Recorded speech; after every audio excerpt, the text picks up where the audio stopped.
하나님께 가까이 하니 내게 복이라는 제목으로 말씀을 드리겠습니다. 시편은 기원전 15세기 모세로부터 기원전 5세기 학사 에스라까지 약 1000년의 장구한 세월 속에 다윗을 포함한 7명의 저자가 150편의 기록된 창작물로서 몇 번의 편집 과정을 통하여 총 5권의 책이 한 권으로 묶여진 책으로 그 기록의 목적은 하나님께 신앙 고백적 강구와 찬양이며 집단적으로 공동체의 예배의식에 사용되었으며 이를 유대인들은 성전에서 찬송가로 사용되는 것입니다. 그리고 각 권의 주제는 구약의 모세 오경, 즉 창세기, 출애굽기, 레위기, 민수기, 신명기의 주제와 유사한 형태를 띠고 있습니다. 여기 73편부터 89편까지는 제3권에 해당되므로 모세 오경의 레위기, 즉 제사함을 받는 제사법에 그 초점을 둔 것으로 신약의 회개의식과 유사하다는 것이며, 따라서 신앙의 사람이 낙심하여 방황하다가 결국에는 다시 하나님께 돌아오는 과정을 보여주는 그러한 내용입니다. 그렇다면 오늘 본문을 살피기에 앞서서 먼저 시대적 배경과 저자 아삽에 대하여 한번 간략하게 말씀을 드려보겠습니다. 먼저 시대적 배경입니다.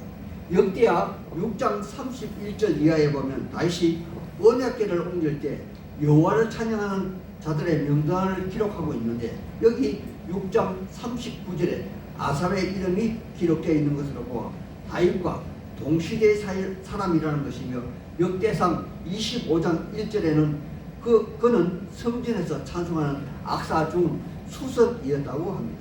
그러므로 많은 신학자들이 주장하는 바에 의하면 여기 73편의 시는 다윗의 아들 압살롬이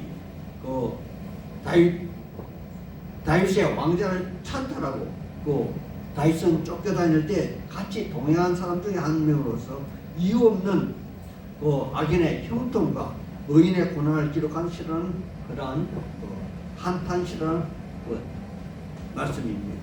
다음은 저자 아삽에 대한 말씀입니다.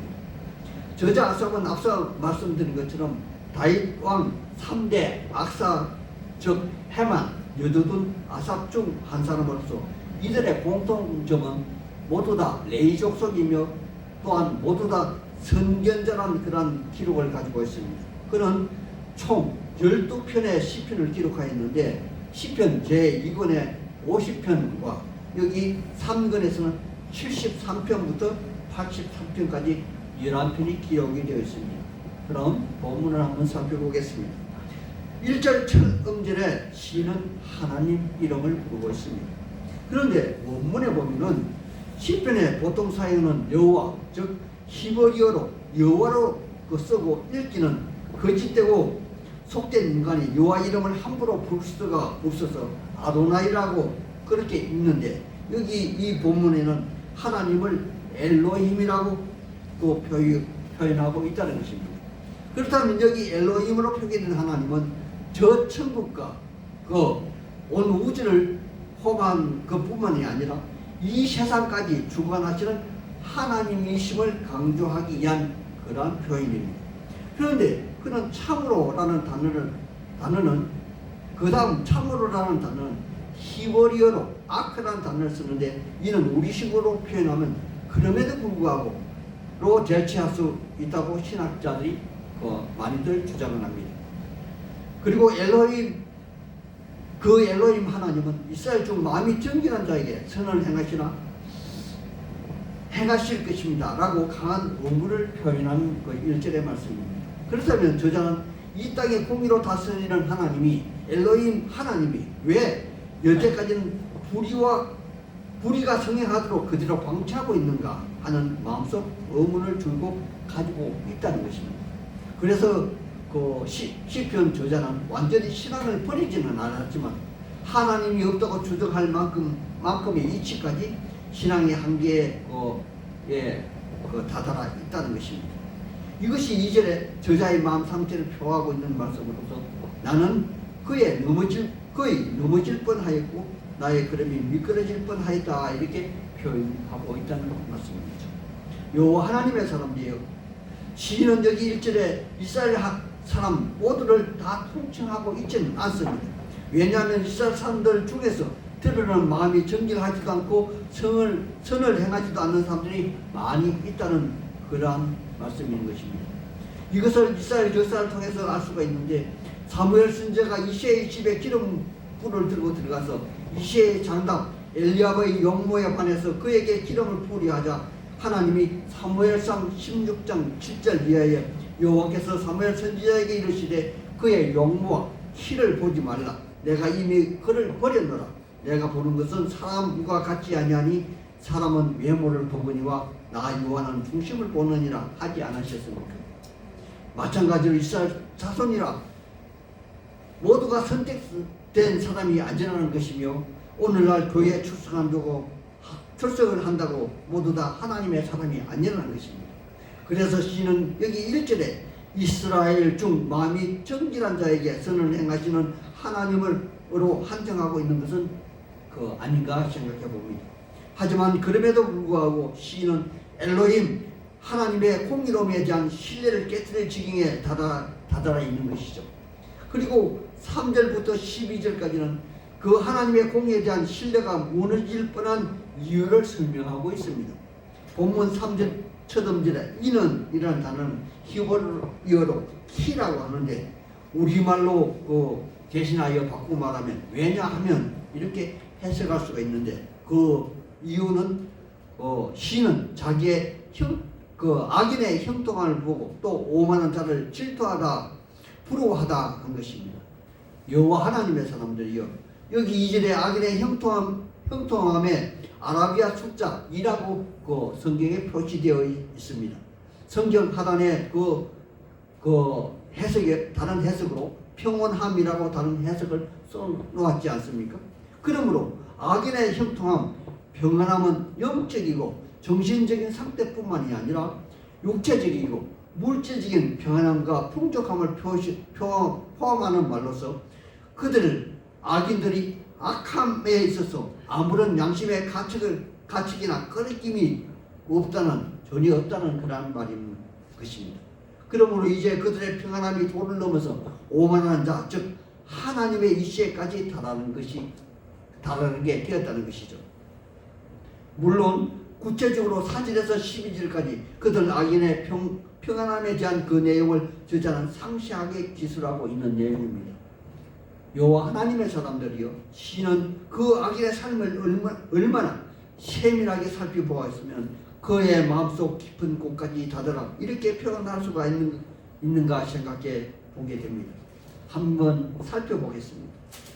그들은 죽을 때까지 강건하고 고통이 없고 그 힘도 강건하며 다른 사람들이 당하는 일상의 의식적 걱정도 없고 갑자기 닥치는 천재지변도 피해가므로 그들의 악행이 백주에 행해지며 의인들의 가산을 탈취하며 그들이 배를 불리니 그들의 살찜이 눈썹까지 부풀게 하였다 이렇게 기록한 것입니다.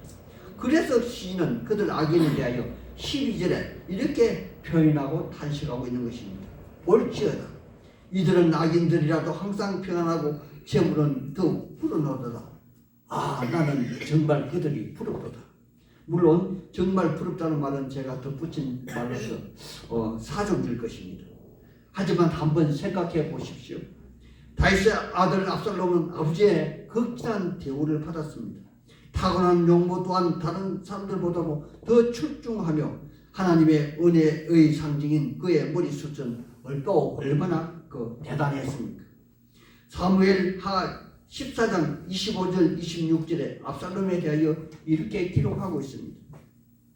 온 이스라엘 가운데서 압살롬같이 아름다움으로 크게 칭찬을 받는 데가 없었으니 그는 발바닥부터 정수리까지 흠이 없습니다. 또 그의 머리털이 무거움으로 연말마다 깎을 때에 그것을 달아본 적 그의 머리털이 왕의 저울로 200세겔이었더라. 그런데 말입니다.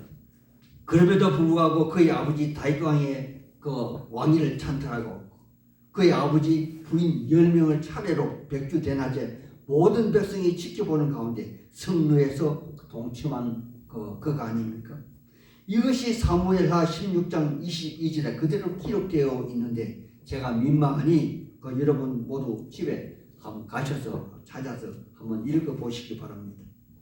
하지만 여기 시인은 철저하게 역사적인 사건을 말하는 것이 아니라 오직 자기 자신에게 부여된 세계에 대한 그 기술을 하고 있는 것이므로 시인의 눈을 자기 자신에게 돌리고 또한 자기의 그 모든 그 문제의 해답을 자기 안에서 찾고자 한 것입니다.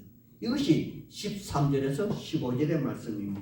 제가 13절과 14절의 말씀만 읽어드리겠습니다.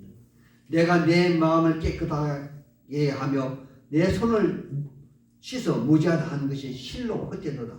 나는 종일 재난을 당하며 아침마다 징벌을 받았도다. 아멘.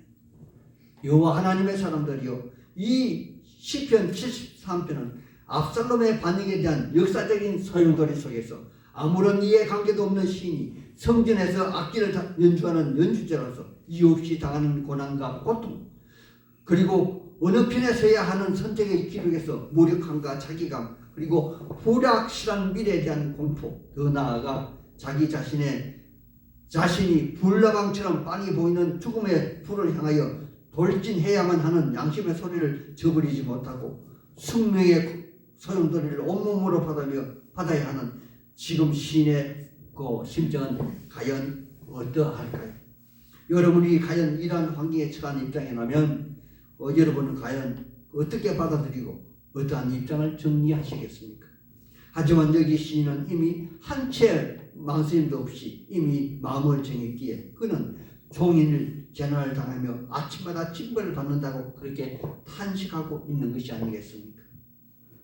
그리고 모든 것을 체념하였기에 내가 내 마음을 깨끗하게 하며 내 손을 씻어 무지하다는 것이 헛되다, 이렇게 그 말씀하고 있는 것입니다.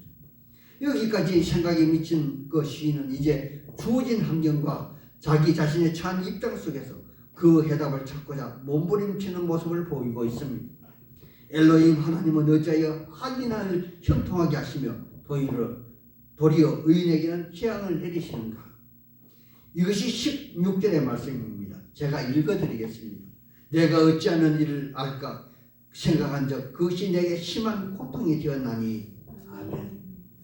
여호와 하나님의 사람들이여, 여기까지는 모든 사람이 다 다룰 수 있는 그 사람이 가진 한 지혜의 한계입니다.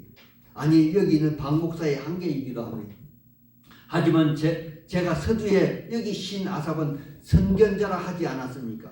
선견자는 현실의 눈에 보이는 사물의 한계를 넘어 믿음의 눈을 가진 하나님의 사람이 아닙니까? 그는 영원한 하나님의 성전에서 예배하는 자들과 함께 하나님을 찬양하는 하나님의 사람입니다. 그는 현실의 한계를 넘어 영원한 하나님을 바라볼 수 있는 영향을 가졌기에 하나님을 찬양한 자리에 다다른 것입니다. 또한 그는 유한한 인간의 한계를 인식하게 되었기에 인간의 종말까지 바라보게 된 것입니다. 그리고 나서야 비로소 그는 이제까지 풀지 못한 문제의 해답을 찾게 된 것입니다. 우리 17절의 말씀을 같이 한번 읽어보겠습니다. 17절입니다. 17절 시작. 하나님의 성소에 들어갈 때에야 그들의 종말을 내가 깨달았나이다. 아멘. 여호와 하나님의 사람들이여, 사람들의 지혜는 이 땅에 한정된 눈에 보이는 것에 모든 것을 바탕을 두게 됩니다. 하지만 믿음의 눈으로, 영안이 열린 그 눈으로 바라보면 하나님을 멀리하는 악인의 형통뿐만 아니라 그들의 종말까지 볼 수가 있게 될 것입니다. 또한 역으로 의인의 그 고난의 유익과 장차 그가 들어갈 저 천국의 하나님 나라를 보게 된다는 것입니다. 그러므로 우리 모든 믿는 자는 약속의 말씀에 따른 현실의 한계를 넘어 하나님 나라를 사모해야만 한다고 생각합니다. 아멘. 이것이 신앙생활이며 또한 이것은 그저 얻어지는 것이 아니라 오직 한계를 뛰넘는 고난의 인내와 오래 참음에서 얻게 되는 보석이며 진주이며 그것이 바로 믿음이라는 것입니다. 이것을 깨닫게 된 시인은 악인들이 받아야 하는 결과에 대하여 18절에서 20절에 기록하고 있습니다.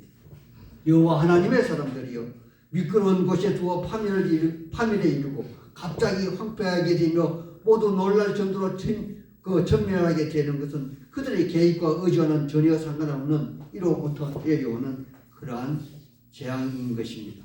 아마 모르긴 해도 이 같은 재앙은 그들이 의지하는 모든 그들이 일순간에 무너지는 것을 의미하는 것이므로 엘로힘 하나님은 악인을 심판하는 하나의 방법으로 그들을 가장 높은 곳에 올려놓고 그들이 가장 자랑스럽게 여기치는 것으로 올무를 만들어 파멸에 이르게 할 것입니다.